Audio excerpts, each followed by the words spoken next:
Assalamualaikum warahmatullahi wabarakatuh. Dulu, ketika baru-barunya viral si Gufron, ya kemudian mendapat tanggapan dari Majelis Ulama Indonesia. Terus terang saja, saya pribadi berharap keluar fatwa dari Majelis Ulama Indonesia bahwa Gufron ini orangnya sesat dan menyesatkan, menyebarkan ajaran yang sesat. Karena tanggapan MUI sangat serius waktu itu, ya. Coba kita lihat dulu videonya. Kami di Majelis Ulama Indonesia setelah mengamati perkembangan di media tentang Mama Gufron Ya, yang banyak cerita-cerita menurut saya kurang tepat dan tidak benar. Ya. Oleh karena itu, Majelis Ulama mengatakan banyak hal yang tidak sesuai dengan ajaran-ajaran Islam. Bagaimana via video call dengan malaikat maut, menjaga neraka dan seterusnya, tidak sesuai dengan ajaran Islam. Bahkan cenderung barangkali tak berdasar. Betul. Oleh karena itu, Majelis Ulama Indonesia sedang meminta kepada Komisi Pengkajian untuk mengkaji tentang siapa itu Mama Gufron, kemudian dari mana dan apa sebenarnya keyakinan dan ajarannya. Ya. Karena memang khawatir masyarakat terbawa oleh ucapan-ucapannya yang tak sesuai dengan ajaran Islam. Kita ingin menjaga umat jangan sampai terbawa dengan ajaran-ajaran yang tidak sesuai dengan ajaran Islam, apalagi ngarang-ngarang sendiri. Yang kedua, juga kita ingin menjaga kondusivitas, jangan sampai ada penyimpangan-penyimpangan di dalam ajaran Islam dan berkeresahan di tengah-tengah kita.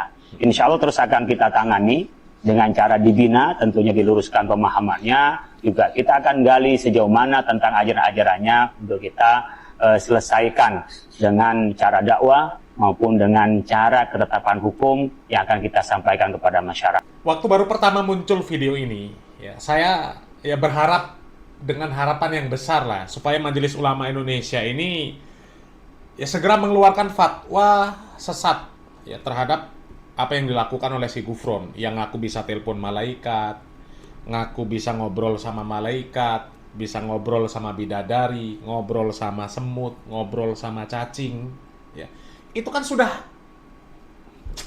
nggak ngerti lagi lah, ya. Dan yang herannya masih banyak yang percaya, ya.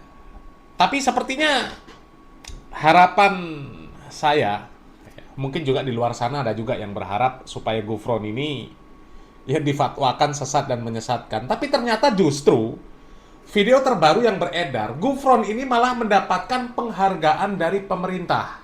Karena dia ini orangnya NKRI banget. Ya. Dan siap mencetak generasi emas 2045. Katanya seperti itu. Coba kita lihat videonya. Bismillahirrahmanirrahim. Assalamualaikum warahmatullahi wabarakatuh. Waalaikumsalam warahmatullahi wabarakatuh. Coba ya, Pak polisi, kemudian pakai baju apa itu? Baju korpri kah? Saya nggak ngerti. Pokoknya baju kayak baju ASN gitu. Kemudian ada perguruan pencak silat. Alhamdulillah wa syukurillah, pada malam hari ini kita dapat bersama berkumpul di pondok pesantren unik yang dimana pondok pesantren ini betul-betul sangat berjuang untuk Pancasila, untuk kejayaan Pancasila. Jadi pondok pesantren si Gufron itu disebut sudah benar-benar berjuang untuk kejayaan Pancasila.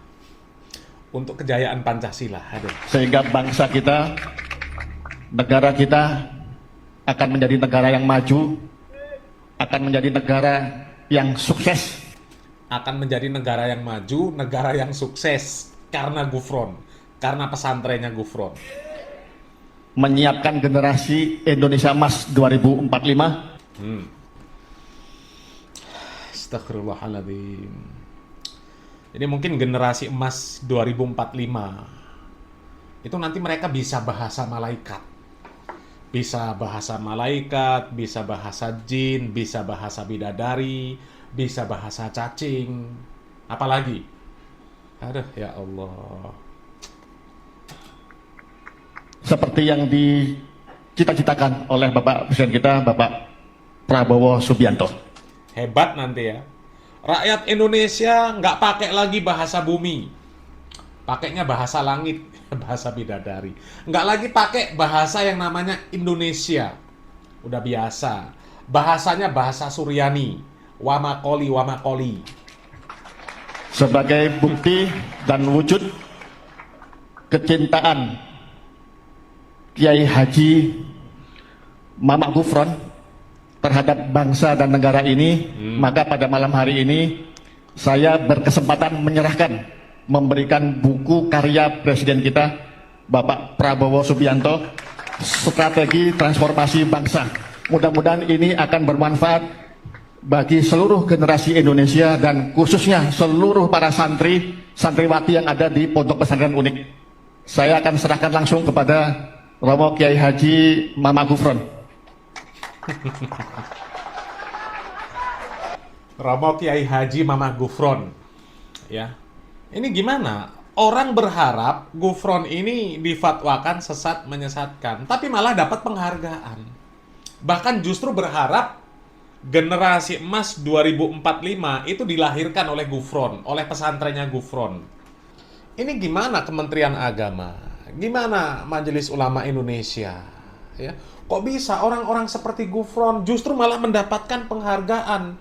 Justru malah berharap generasi emas 2045 lahir dari pesantrennya Gufron. Ini tanggung jawabnya nanti berat loh di akhirat. Ya, berat. Nabi kita Muhammad SAW mengatakan kullukum ra'in wa kullukum mas'ulu an ra'yati. Ya, setiap kalian itu pemimpin dan nanti akan ditanya tentang kepemimpinannya. Ya, Majelis Ulama Indonesia, ya. Nanti akan ditanya, kenapa kok ada aliran-aliran yang aneh seperti ini, kok tidak difatwakan sesat? Justru malah ya semakin berkembang, mendapatkan penghargaan, justru menaruh harapan generasi emas terlahir dari orang-orang yang dibimbing oleh Gufron. Nanti bisa bahasa malaikat, bahasa bidadari, nanti bisa bentak malaikat, bisa memarahi malaikat. Nah, apalagi widadari 44. Kang Gufron cepet pulang. Liar. Lihat Mak, lihat widadari dari langit sab ketujuh atau sab paling ujung. Sekali ina sekali. Nam kasih dek dia. Mimikul asa kaliyatan ya mafi inna kali mafi Allah. Nanti aja saya masih kerja dulu di dunia. Wah. Bisa bahasa Suryani makoli.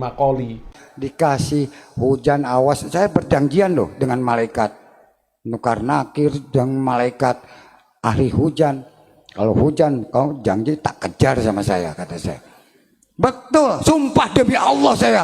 Hei malaikat, faqul inna kalama ummati fi inna kalama aljawi la qul inna rahmatan Gufron wa maqal akayama fi Allah. Silakan mau hujan, tapi kalau nanti acara hujan awas tak kejar sama saya.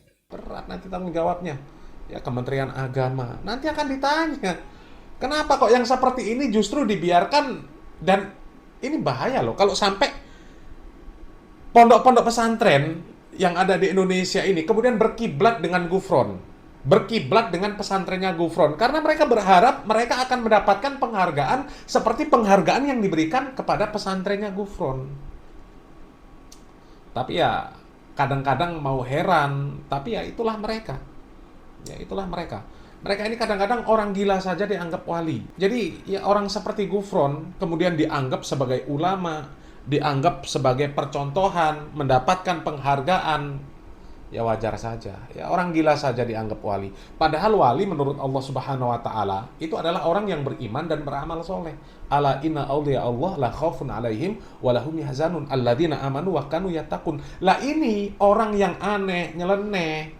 Ya ngaku bisa bahasa macam-macam, ngaku bisa telepon Allah, telepon malaikat, malah mendapatkan penghargaan, malah menaruh harapan generasi emas 2045 lahir dari bimbingan orang-orang seperti ini. Na'udzubillah min dzalik. Mudah-mudahan Allah Subhanahu wa taala memberi taufik dan hidayah.